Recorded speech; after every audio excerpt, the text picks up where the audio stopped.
Hello dear friends, and welcome once more to this video in our YouTube channel. In this video friends, we'll be looking at one of the very important questions in the 2013 further mathematics with mechanics paper 3, which is based on rotational dynamics. So friends, watch the video from start to finish if you want to grab the entire concept, guys, because you know that once you're entering the hall, you know for sure that you must meet a question on rotational dynamics, which is a full set of questions. So friends, in this video we shall be answering this question you can see I have here on screen. So friends, if you're new to this channel, don't forget to hit that subscribe button looking at you and press the bell icon so that, guys, each time I upload new videos, guys, you're going to be the first person to get notified. The first person to get notified. And friends, give the video a like, because that is a way that you're telling me that you found the content so useful, and I'm going to keep doing so for you guys. Thank you so much, and let's look at the question today. All right friends, the A part is saying that we should show by integration that the moment of inertia of a thin uniform rod of mass m and length 2a about an axis through perpendicular to the plane of the rod is 4/3 me squared. All right, so friends, let's look at this first part, then we shall look at the rest. So friends, initially I made a video on how to get the moment of inertia of a uniform rod whose in which the axis of rotation was at the center, but in this case they've taken it away from the center and they've rather put it at one end of the rod. All right, so friends, let's have a sketch. This is our rod of this form. So since they said the rod has a length 2a, we can call one end of the rod 0 and the other end we can call it 2a, such that 2a minus 0 simply gives us our 2a. Good. So friends, in this case we are going to subdivide the rod into smaller similar elemental strips whose length is delta x. So guys, let's go ahead to partition a bit. Let's partition it. Great. And the length of each of these strips we can call it delta x squared. So in this case, guys, we are going to let our lambda to be the mass per unit length, such that lambda becomes the mass over the length, since they said it's of mass m and the length is 2a. That therefore implies, guys, our mass becomes what? 2a times lambda. Good. So for instance, now for an elemental strips of length delta x, that is for each of these elemental strips whose length is delta x, it therefore means that, guys, the mass of each of those strips now has to be, since the length is delta x, we are going to have delta x times lambda, which is the mass per unit length. Good. So we have it now. Therefore, guys, the moment of inertia of each of these our smaller elemental strips is therefore going to be the mass times the distance squared from the origin. The mass is lambda delta x, is delta x lambda. The distance, we have x squared. So for instance, what we're going to do is that we are going to sum up all of this moment of inertia of the different elemental strips. That is going to give us the moment of inertia of this our whole rod. So we are going to start summing the moment of inertia, guys, now from where the rod is 0 to where the length is 2a. So we are now going to be summing it. That's I of the rod is, we are going to be summing from 0 to 2a of the mass of the individual elemental strips. So we have delta x lambda x squared. So for this is a continuous sum. We are now going to change it now to a discrete. So we are therefore going to be looking at the definite integral going from 0 to 2a of simply lambda x squared dx. Good. So for instance, integrating this, guys, simply gives us but before then, guys, let's put the lambda out. So since lambda is a constant, so we have lambda is the integral from 0 to 2a of x squared dx. Integrating that, guys, we are going to have lambda, which is outside as a constant. Then integrating x squared, we have 1/3 x cubed. The limits of integrations, guys, will be going from 0 and ending at 2a.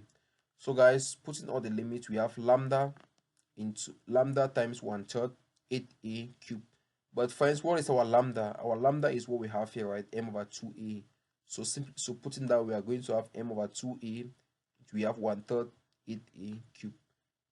Evaluating that, guys, so well, we are going to have answers to be 4/3 ma squared. Great. That's how we can answer the first part. So friends, If there's something you didn't understand, guys, feel free to put in the comment section down below, and I'm going to reply to it as soon as possible, guys. As soon and as early as possible. Great.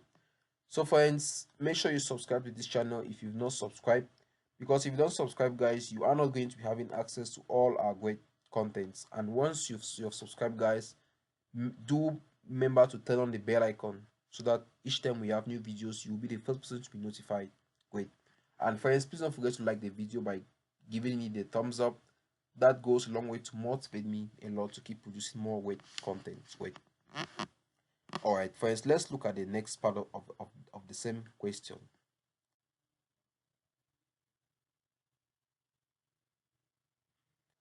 Great. All right, let's look at the B part. The B part reads that a thin uniform rod AB of mass 3m and length 2a is attached to a fixed hinge at the end A, hangs freely in equilibrium. The end B is given a small horizontal push so that the rod oscillates through some small angle in a vertical plane. We should show that the equation of motion of the rod can be expressed in the form 2a into we have d theta by dt squared equal to 3g cos theta plus k, where theta is the angle that AB makes with the downward vertical through A, and k is a constant. All right, so for instance, let's have the rod. Since they said the rod, since we're told that the rod is being hinged at some point at A, right? Good. So let's look at this at let's see this as the point where the rod was being hinged. Let's say the rod is hinged horizontally, right? And since they said it rotates, since they said it oscillates through some small angle in a vertical plane, means the rod has to be horizontal. Good. So in this case now, since the rod has mass, uh, and they said the rod is AB, right? So here has to be A, and this other end has to be B. Good. And since the rod has mass, obviously the rod should have a weight. We can call it 3mg. Since they said the mass is 3m, the weight has to be 3mg. Good. So guys, at this point now, since they said the rod is A, that therefore means the weight of the rod must partition the rod into two equal halves, such that one half is 2a and the other half is A. Good. So one half is A and the other half is A. Sorry. Good. So guys, this is the point where the potential energy is zero. Okay, this is the P equal to zero level. That's where we have taken the potential energy to be zero. Good. So that everything happening downward is negative. That's any distance we measure downward, that is from the point where the PE is zero, any distance we measure downward is negative. Those upward are positive. Good. So for instance, after the rod, because they want us to show that when the rod that when the rod is being given some small push, the equation of motion is this. All right, so for instance, when the rod is being given that gentle push at some general point, the rod is going to have this form. Okay, so this we still have the rod AB. Good. And this is going to be the angle in which the rod is going to be rotating, angle theta. So guys, at some general point, when the rod rotates in a vertical plane, at some general point it is going to be like this. Okay, this is how the rod is going to be. So we still have the weight of the rod, which is now going to be still 3mg, and the weight divides the rod to two equal halves, so that half is going to be A and this one down is going to be A. But friends, keep in mind that we are more interested in the vertical distance from the weight, from the point where the weight is acting to the point where we took our P to be zero. So if it resolves so well, guys, we are going to have that horizontal distance to be A cos theta. Wait, that's what we have, friends. So we are going to tell him that the mechanical energy of the system now has to be a constant. That is, if we are going to use now the conservation of energy, okay, which simply says that the total mechanical energy of the system has to be a constant. Great. So for instance, we know for sure that mechanical energy is simply going to be the sum of the potential and the kinetic energy, right? That has to equal what? A constant. Good. But before then, guys, we need to get the moment of inertia of the rod about this, about the hinge or about the origin. Keep in mind that the first question was talking about a rod whose mass is m, right, and whose length is 2a. In this case, the mass is 3m, but the length is 2a. So if we know that the moment of inertia of such a rod is 4/3 ma squared, we have to replace m in this case by 3m, to get the moment of inertia of this our rod about about one end of the rod. So we are going to have 4 over 3 into m. M in this case is 3m, so we have 3m a squared. Simplifying, guys, give us moment of inertia about a to be 4ma squared. We are trying to get, guys, because we need it to get the kinetic energy. We need it. So, guys, our mechanical energy is simply the sum of potential and kinetic, right? Like I said, that should amount to a constant. We can call that constant C. Potential energy, guys, since the distance, the height in this case is what? Below the P equal to 0 level, right? So the height in this case has to be negative A equals theta. That's why we have it to be 3mg A equals theta. That's a negative. Keep in mind that potential energy is simply what? Mass times gravity times height. The mass is 3m, gravity is g, the distance now is negative A cos theta. Then now, guys, plus the kinetic energy of the rod at this point, which is going to be 1/2 times the moment of inertia of the rod times theta dot squared. That has to give us what? A constant. Okay, since we are assuming mechanical energy, it has to amount to a constant. So for instance, if we simplify a bit, we are therefore going to have, that's by dividing all through by ma, we are definitely going to have 2a theta dot squared equal to 3 g cosine of theta plus c over ma. Great. But friends, what is theta dot squared?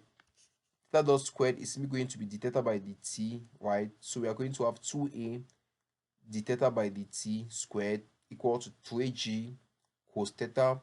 Guys, you know that c is a constant, right? M is also a constant, a is a constant. So a constant over a constant is still what? A constant. Great. So guys, that's the end of the proof. That's it. We are done with the first part. So guys, let's look at the second part.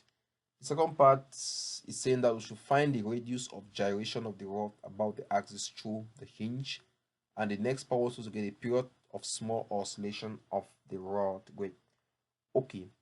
So friends, if our r is the radius of gyration, but friends, before then,